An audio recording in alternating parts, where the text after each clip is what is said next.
తాడేపల్లి వైఎస్ఆర్సీపీ ప్రధాన కార్యాలయంలో గణనాథుడి ఉత్సవాలు వైభవంగా జరిగాయి. వినాయక చవితిని పురస్కరించుకుని మేయర్ రాయన భాగ్యలక్ష్మి గణనాథుడికి ప్రత్యేక పూజలు చేశారు. విఘ్నేశ్వరుడి ఆశీస్సులతో రాష్ట్రమంతా సుభిక్షంగా ఉండాలని ఆకాంక్షించారు. విజయవాడ వరద విలయంలో చిక్కుకున్న బాధితులు త్వరగా కోలుకుని సుఖ సంతోషాలతో జీవించాలని ఆమె ప్రార్థించారు. ఈరోజు గణనాథుడికి పూజలు సమర్పించుకోవటం జరిగింది. ఈరోజు విజయవాడ నగరం అల్లకల్లోలంగా అవ్వటం మనందరికీ తెలుసు.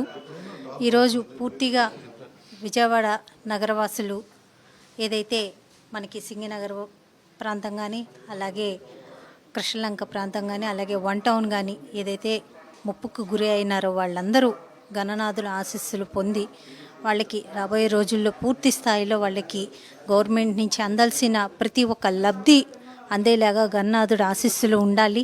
ఇంకొకసారి ఇలాంటి విపత్తులు రాకుండా ఆ గణనాథుడు ఆశీస్సులతోటి ప్రజలందరూ సుఖ సంతోషాలతో ఉండాలని కోరుకుంటూ రాబోయే కాలంలో వైఎస్ఆర్సీపీ పార్టీకి ఇలాంటి విఘ్నాలు లేకుండా విఘ్ననాథుడు ముందుకు తీసుకెళ్లాలని కోరుకుంటున్నాను.